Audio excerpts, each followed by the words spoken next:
Hello and welcome. My name is Carrie. My guest today is a certified Reiki practitioner, a quantum energy healer, and intuitive life coach. She works with female spiritual seekers who are dealing with inflammation, tension, or any pain in the body.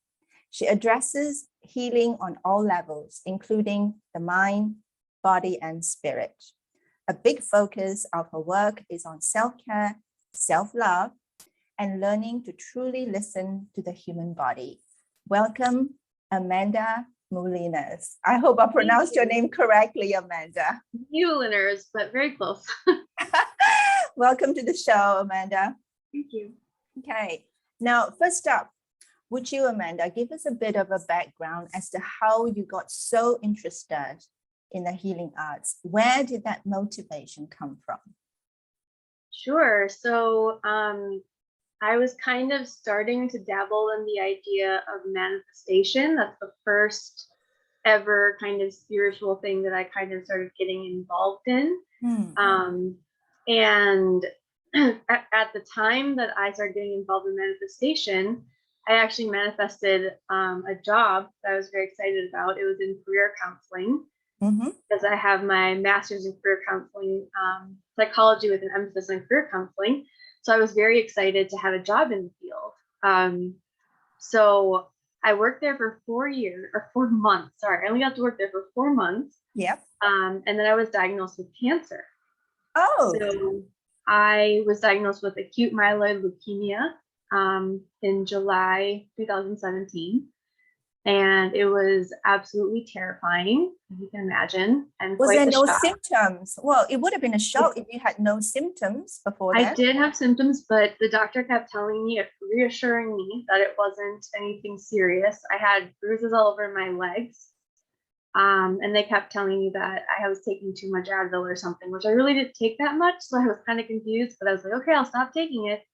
But I still had, the bruises didn't go away. And then the day before I got diagnosed, I was at a campsite and I couldn't walk very short distances without losing my breath. Right.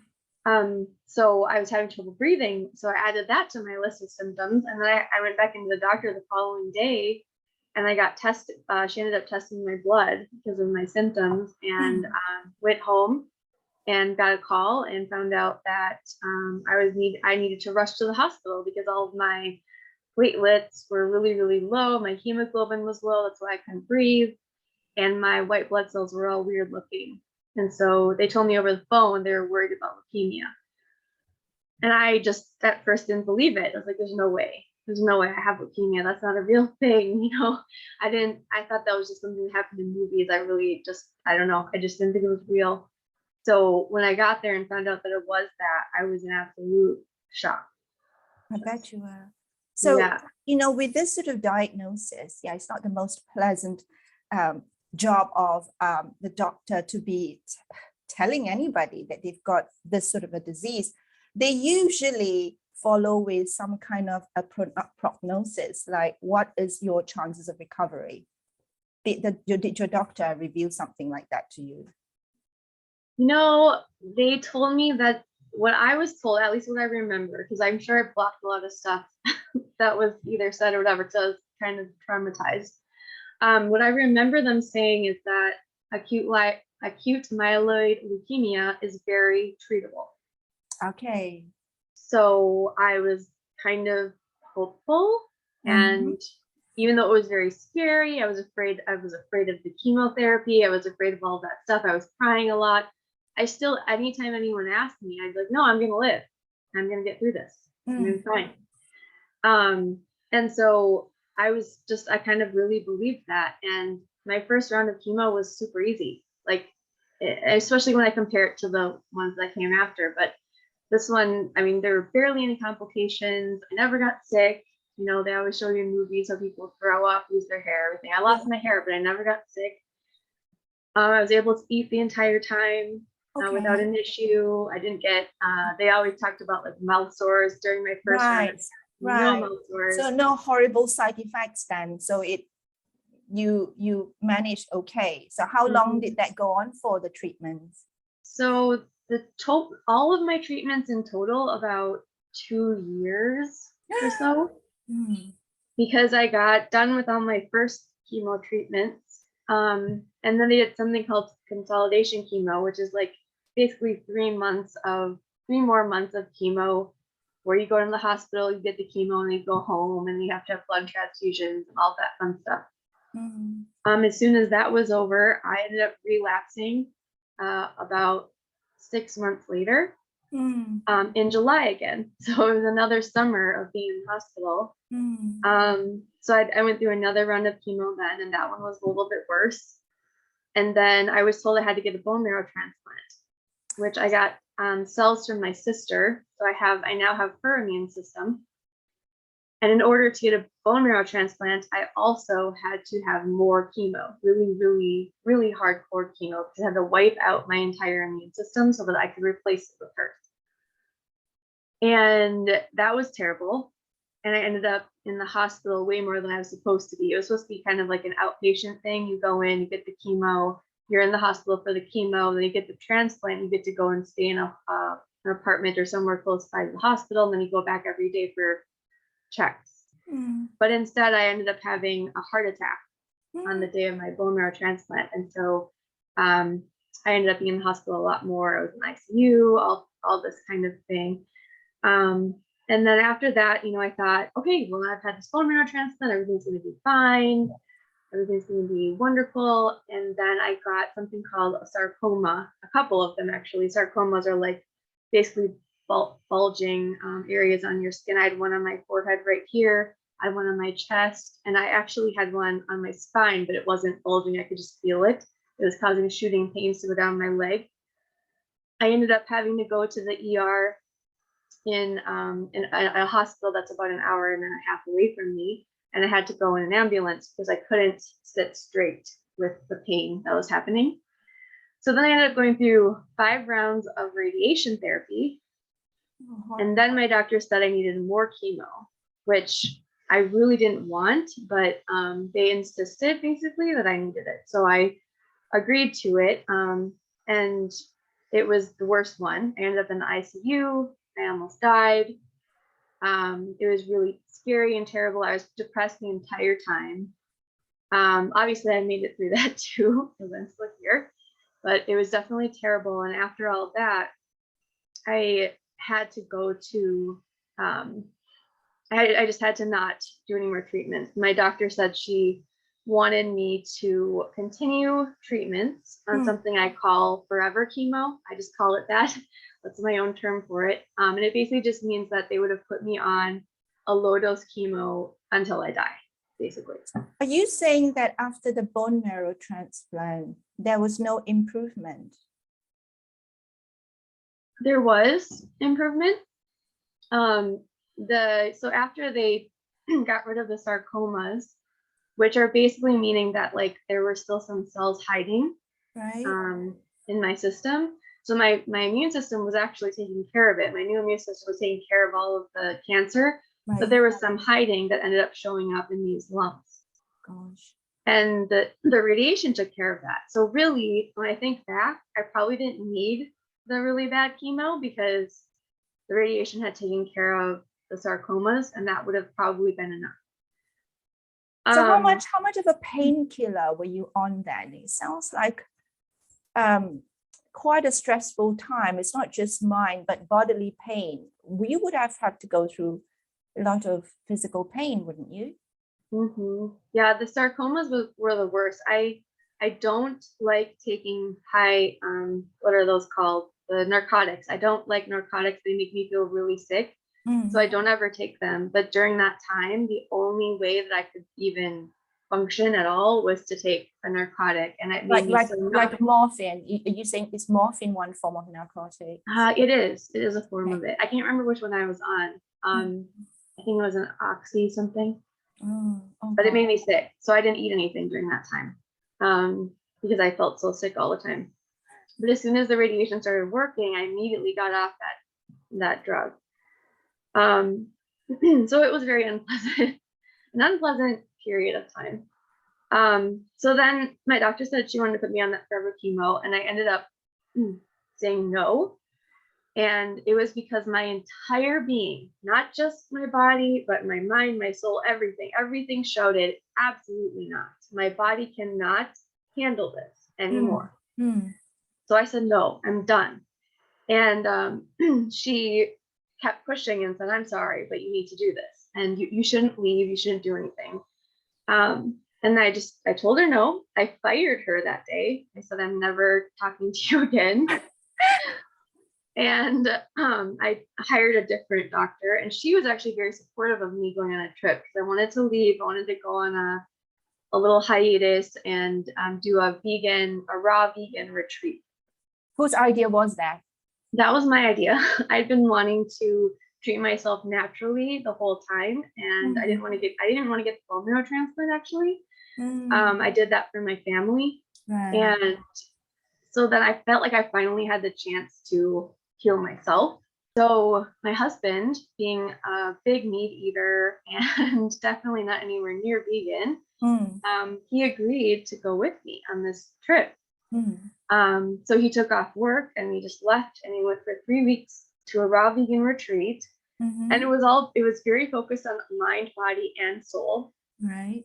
So they had lots of religious kinds of courses, spiritual things, sound healing, meditation, daily exercises. And then all of the food was organic and raw food, vegan food.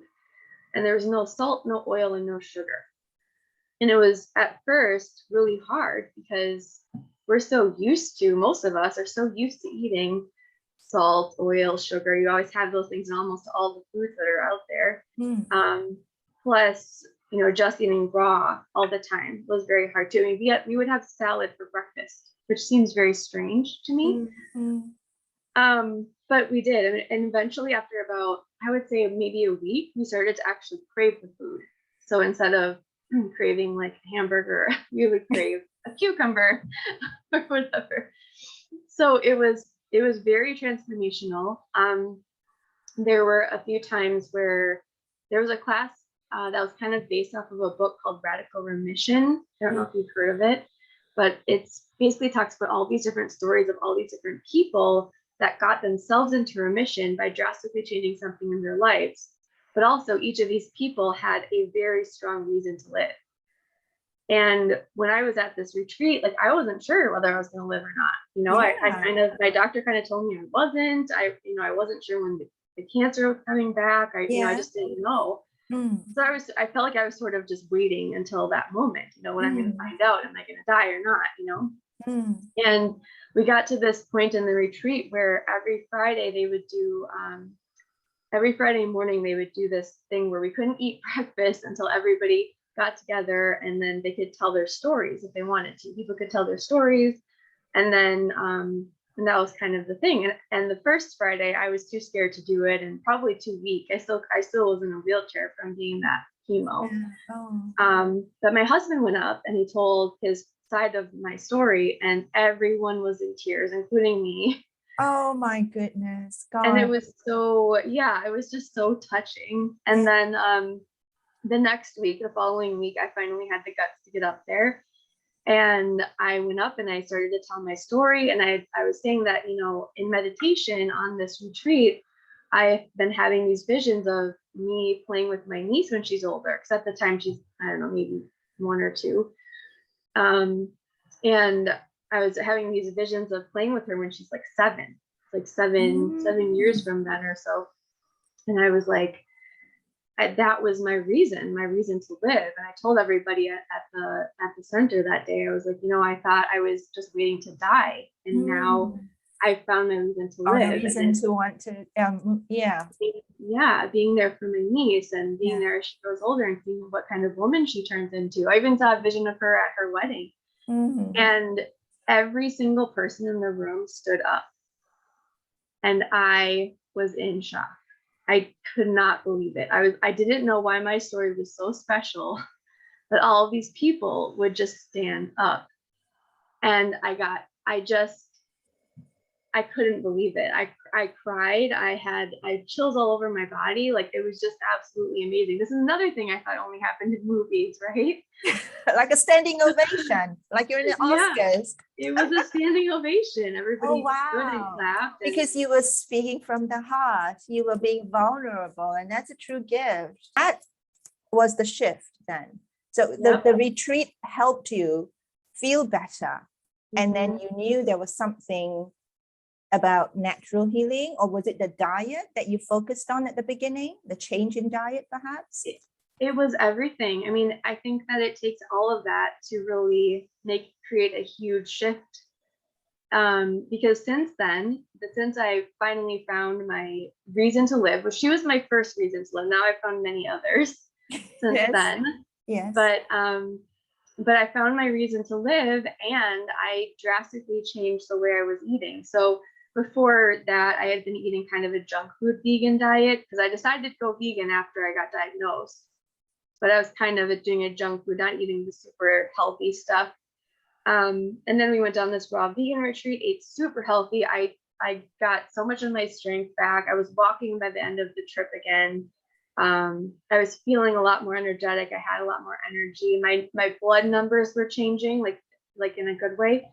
So everything was going really well. And then I made that decision that I wanted to live. And then I have not relapsed since then. So it's been like 2.5 years or so of being in remission. So it's a very big thing, because I seem to relapse about every 6 months from the day that I first started in that chemo, the very first time. So the fact that it's been 2.5 years now and I haven't had any signs of cancer is pretty amazing. I mean, every doctor that I've talked to has been really supportive about my decision to go there.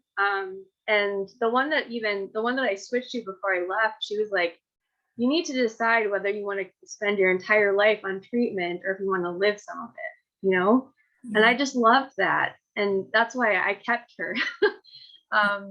So she was very supportive of it from the beginning. And of course, even more supportive when I came back and everything was fine.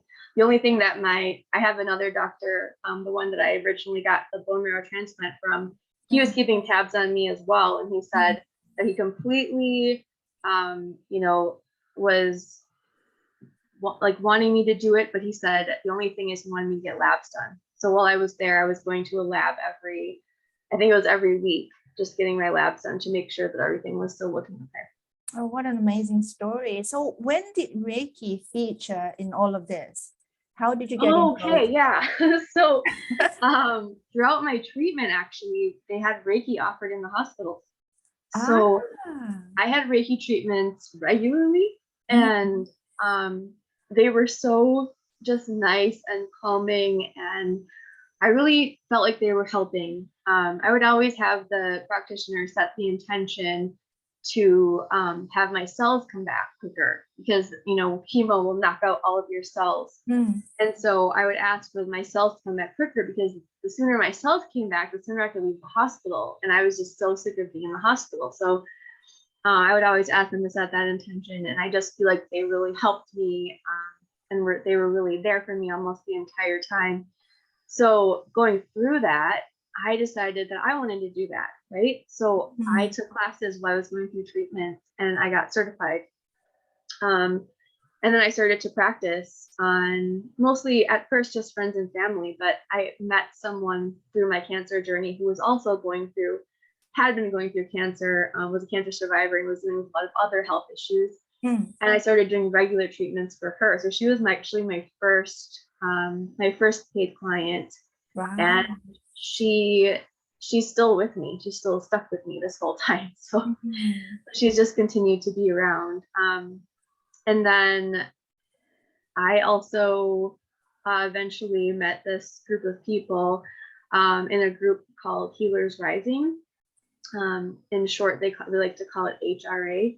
Right. And that's where I learned a method called decodes, which actually takes a lot of different healing modalities and puts them together in one modality. And it was so interesting and amazing to learn.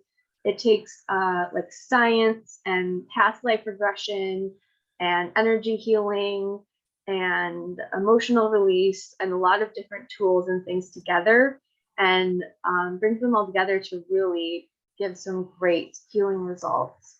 Do you think all these healing modalities contributed to where you are now? A big, not just the diet then. So which part of it do you think played the biggest role in your health and well-being today, into this transformation that you are experiencing now? I think my diet was a big part of it. And so you're now fully vegan, are you? Or are I'm fully vegan, and I eat mostly whole food, plant-based. So I stay away from like refined sugars and processed it must be food. so hard. I still want my fish. No, the meat part isn't that hard for me. The hard part for me is probably cheese. Cheese, yeah. Dairy products.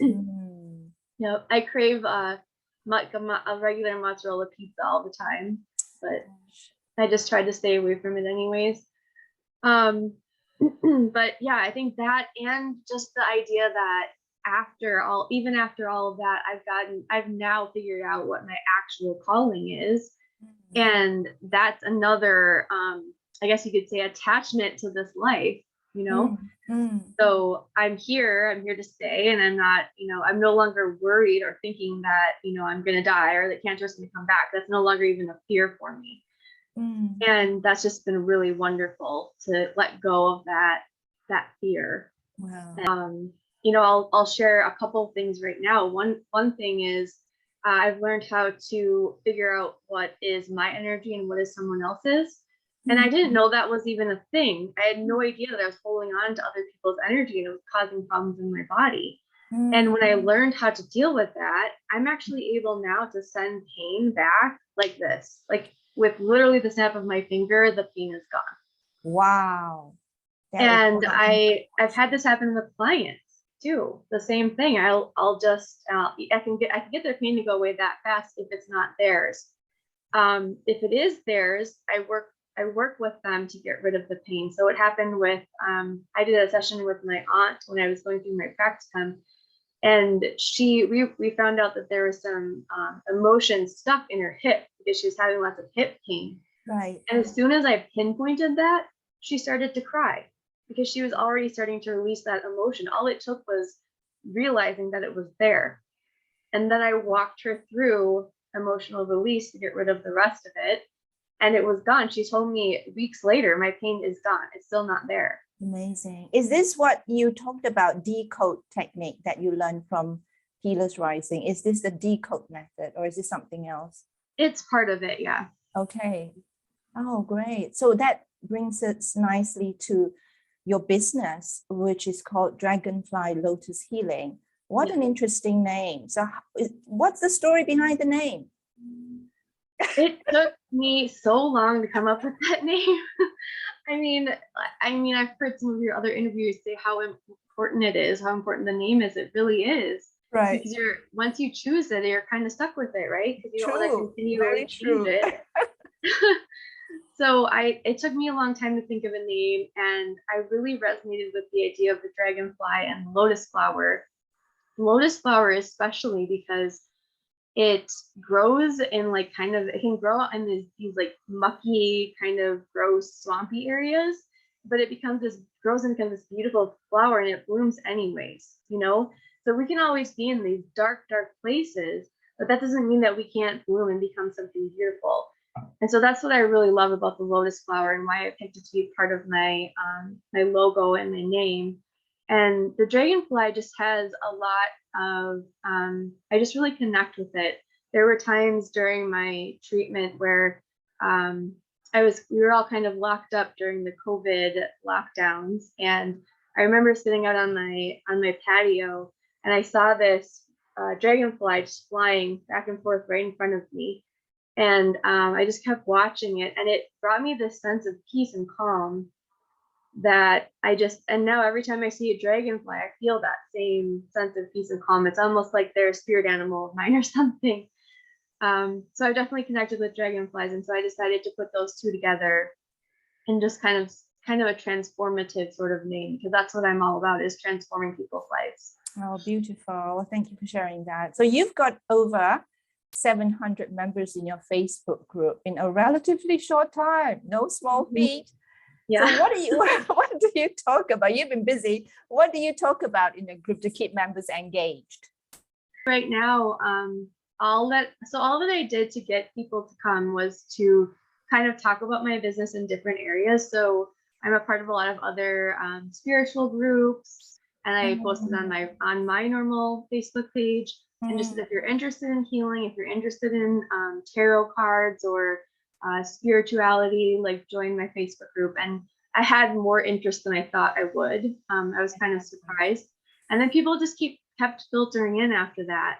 On my Facebook page so far, on my group, we do a card pull every Friday. Yeah. So that's been really fun. And we've been getting more and more interaction with that.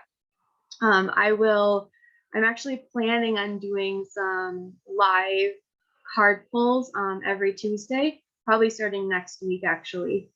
And then coming up in a few months, I'm putting together currently a course that's going to basically be focused on the mind, the body, and the soul, and kind of figuring out how we can shift and transform and remove some pain and inflammation from people's bodies. Because I know that's a very difficult thing to deal with, and most people don't know where it's coming from or how to fix it. And so my course would be focusing on decreasing that with using diet and self-care. Sounds great. Oh my goodness. Yeah. Wow. So from working with your clients, and is there a theme? Do you notice a theme or a pattern that keeps coming up? Is it emotional, or is it physical, or is it mental, or is it spiritual? It's actually usually a mix of everything. So, but it also depends on the person. So some people could be doing, the right diet, eating exactly the way that they absolutely should be eating, eating healthy, exercising, whatever, and that's what I've noticed. Yeah. Multi-millionaires, people, we got lots of money who can afford the best food possible, right? Mm-hmm. And they are still not in a good way. Yeah. And that's why I don't want to focus on just diet, because I know that it's not always just diet. It's also lots of other things that can be causing a problem. And what I'm finding in a lot of clients, probably, I can't even think of one person that didn't have something like this going on if they were talking about pain. It's usually something associated either with emotions being stuck, or and this is something I always check with each client if they're open to this, but if they're open into looking into their past lives, sometimes the pain can actually be caused by something that happened in a past life that's just sort of lingering there. So one interesting story is that I had one client who had been shot in her chest, and she was having pain right here in her chest. And this is where she was shot in the other lifetime. Okay. So we were able to go back and collapse that entire lifetime, and her pain went away. Magic. I love that. Magic, wonderful. And that is your proof. How much more proof do you need with something like that? Right. So, and I have lots of stories like that. Oh, incredible. So what advice then can you give to viewers who are not finding long-term resolution to pain, but they can do right now without a mentor, without a healer? A practical step people can take to learn to tune into the body, because you're big on that. You say focus and listen to your body. So then the question is, how do I do that? How does one listen to the body? That is a great question, and thank you for asking that. I had to learn how to listen to my body, and a lot of people are saying that the first time I listened to my body is when I said no to chemo. I didn't realize that that's what I was doing at the time. But my whole being was screaming no. I mean, it was very obvious that it was a no, right? So for some things, it's really, really obvious. Other times it's not. So a lot of times people can sort of test what their body needs. Like it can be anything. It can be, hey body. One thing that I like to do is I'll ask my body, hey body, what do you need today? And a lot of times a thought will come in my mind. Like maybe it's telling me it wants to go for a walk. I'll get like a vision of me walking, or I'll get a thought, maybe you should go for a walk. or maybe you need yoga, or maybe you need a cup of tea, whatever it is. So sometimes it can just be as simple as a thought coming into your mind. Another tool that I like to use is I will stand up straight and I'll put my hands over my chest and I'll close my eyes and I'll say, hey, body, would you like an apple today? And if my body says yes, it will lean in. And my body says no, it will lean back. Ah. And it's sort of a muscle testing technique. And I'm sure some people on this call will have heard of something like that. And if you're choosing between two things for lunch, for example, like you could say, okay, let's say you have, I don't know, your options are pasta and a sandwich. So you could say, hey, body, would it bring you more today to have pasta for lunch? And then you could gauge whether your body's going to say yes or no based on whether you're going to lean in or lean back. So that's just one simple way to truth test with your body. If it doesn't work for some people, like I was saying, sometimes it can just be a feeling. Like you could say, hey, body, do you want a banana? And maybe your body will kind of give you that disgusted feeling or make you feel kind of sick. And they're like, okay, that's a no. I remember I was taking celery juice every morning as part of my healing. I did this for an entire year. And after a year had gone by, I went to make my celery juice one morning and I could not choke it down. I felt sick. My body was like, you're done with this. So, and that was at a time I still didn't understand what listening to my body even was, but I was like, well, I'm not going to try to choke this down if I'm going to like feel sick.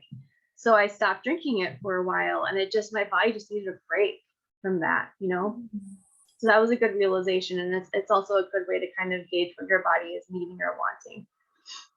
Wow, great advice. Oh God, that's plenty to chew on. And it does require a bit of practice, doesn't it, Amanda? And a bit of consistency as well. And a lot of people have a go and they say, oh, I can't do this.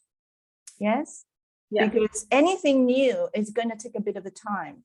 But once you see some results and you say, hey, there is something going on here, just keep doing it.